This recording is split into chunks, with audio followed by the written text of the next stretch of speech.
إن الحمد لله نحمده ونستعينه ونستغفره ونعوذ بالله من شرور أنفسنا ومن سيئات أعمالنا. من يهده الله فلا مضل له ومن يضلل فلا هادي له. أشهد أن لا إله إلا الله وحده لا شريك له وأشهد أن محمدا عبده ورسوله.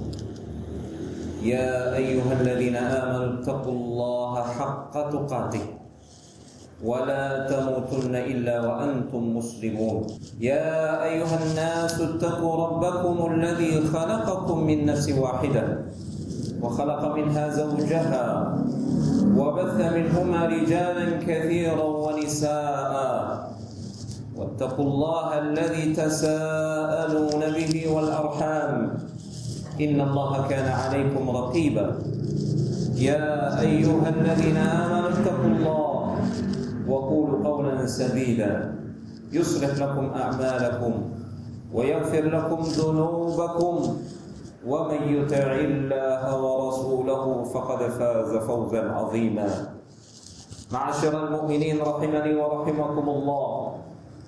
Wajib bagi kita untuk selalu bertakwa kepada Allah Tabaraka wa Ta'ala di setiap waktu dan keadaan. Di saat kita sendiri, di saat kita berada di tengah keramaian manusia, wajib bagi kita untuk selalu takut kepada Allah Subhanahu wa Ta'ala, takut melanggar perintahnya. Wajib bagi kita untuk selalu menjalankan perintahnya atas dasar ilmu dan keikhlasan. Inilah hakikat takwa. Ittaqillaha haitsuma kunt wa atbi'is sayyi'atal hasanata tamhuha. Bertakwalah engkau kepada Allah Tabaraka wa Ta'ala di setiap keadaan dan iringilah perbuatan dosa dan maksiat dengan amal saleh. Niscaya amal saleh itu akan menghapuskan dosa dan kemaksiatan tersebut. Ma'asyiral mu'minin rahimani wa rahimakumullah. Allah Subhanahu wa Ta'ala mengingatkan kepada kita tentang suatu hari, yauma la yanfa'u malun wala banun illa man atallaha biqalbin salim. Suatu hari, yaitu hari akhirat kelak, di mana tidak lagi bermanfaat anak-anak dan harta, sekalipun dia banyak, tidak ada manfaatnya sama sekali. Kecuali bagi mereka yang datang menghadap Allah Tabaraka wa Ta'ala dengan membawa hati yang salim, hati yang selamat dari kotoran syirik, selamat dari kekufuran, selamat dari penyakit-penyakit hati dan kotoran-kotoran jiwa lainnya, selamat dari kedengkian, selamat dari kebencian kepada sesuatu yang dicintai oleh Allah Subhanahu wa Ta'ala, dan selamat dari kecintaan pada sesuatu yang dibenci oleh Allah Tabaraka wa Ta'ala. Inilah qalbun salim, hati yang selamat, hati yang bening, hati yang putih dan bersih.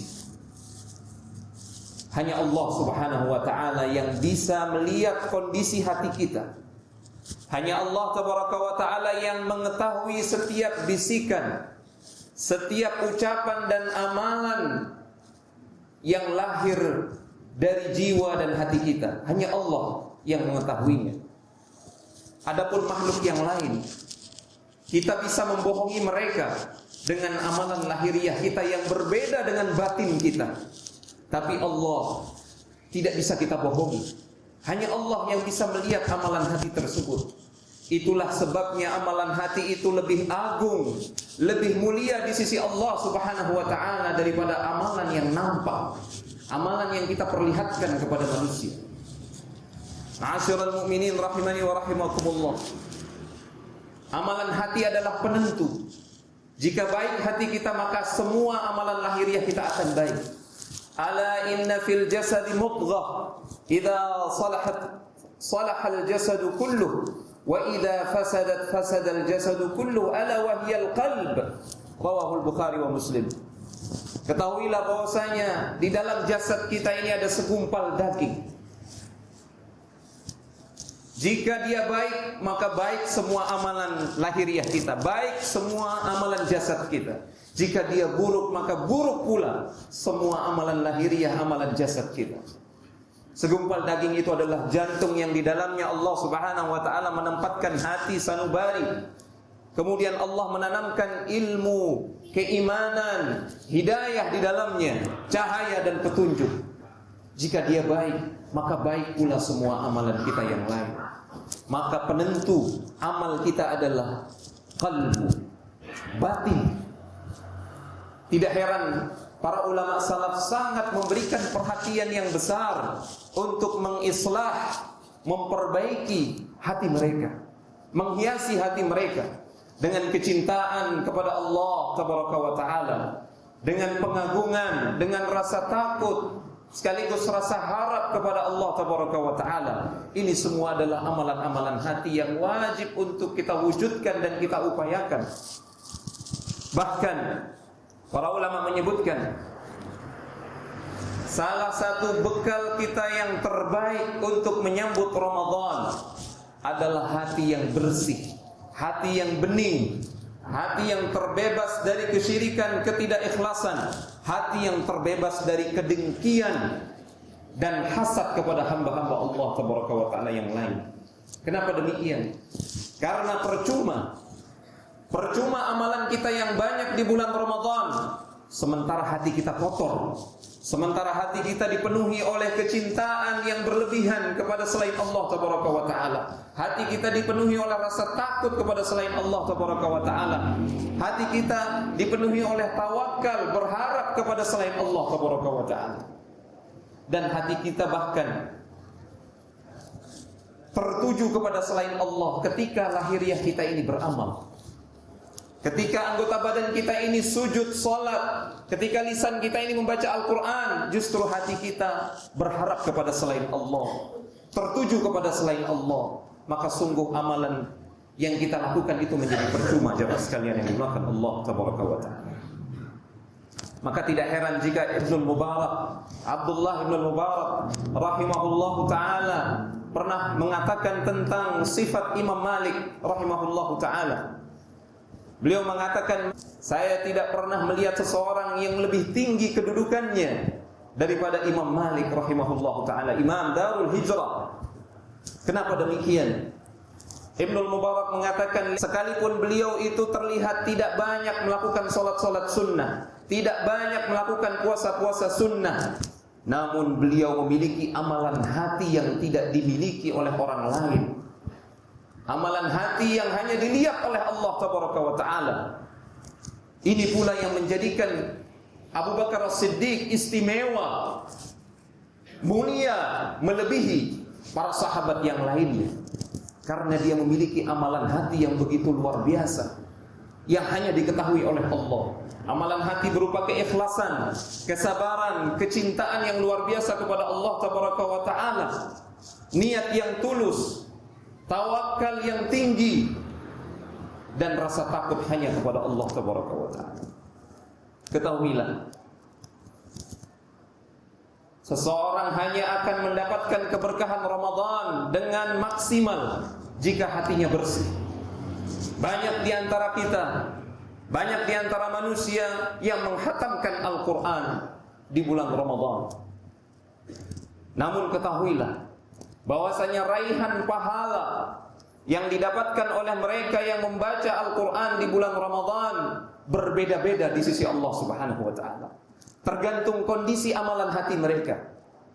Ada yang sekedar menghatamkan Al-Quran, tapi hatinya tidak mengiringi bacaan Al-Qurannya dengan pengagungan, dengan kecintaan kepada Allah, dengan harapan dan rasa takut kepada Allah Tabaraka wa Ta'ala. Berbeda dengan mereka yang mungkin hanya bisa membaca satu halaman Al-Quran, tapi penuh dengan tadabbur, penuh dengan pengagungan, penuh dengan pemahaman akan kandungan dan maknanya, sehingga dia berharap kepada Allah Tabaraka wa Ta'ala, dia takut kepada Allah Subhanahu wa Ta'ala. Boleh jadi orang yang seperti ini pahalanya jauh lebih besar di sisi Allah Tabaraka wa Ta'ala, bahkan bisa dipastikan jauh lebih besar.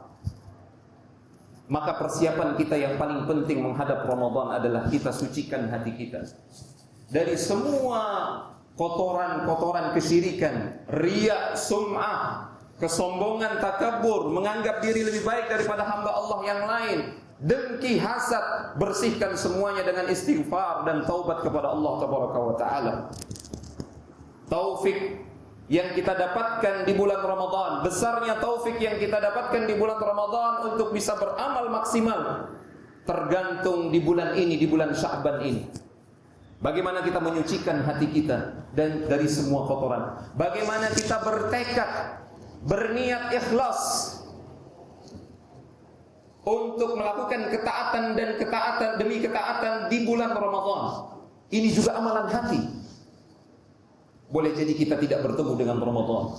Boleh jadi nanti ketika Ramadan kita ada uzur, sehingga kita tidak maksimal berpuasa, tidak maksimal tarawih, tidak maksimal berinfak, tidak maksimal iktikaf, tidak maksimal tilawah Al-Quran.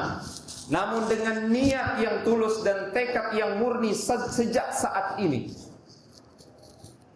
untuk beramal saleh yang luar biasa di bulan Ramadan, niscaya Allah akan menyempurnakan semua pahalanya untuk kita, sekalipun misalkan kita mendapatkan uzur nanti di bulan Ramadan, sekalipun misalkan kita tidak bertemu Ramadan. Ini pentingnya amalan hati, ma'asyiral mukminin rahimani wa rahimakumullah. Semoga Allah Subhanahu wa taala memberikan kita taufik untuk menyucikan hati kita. Semoga Allah Subhanahu wa taala memberikan maghfirah-Nya kepada kita semua dan menambahkan ilmu yang bermanfaat yang menjadi cahaya petunjuk bagi hati kita untuk mengamalkan semua yang dicintai oleh Allah Tabaraka wa taala. Aqulu qawli hadza wa astaghfirullah li wa lakum wa lisairil muslimina min kulli dhanb fastaghfiruhu innahu huwal ghafurur rahim.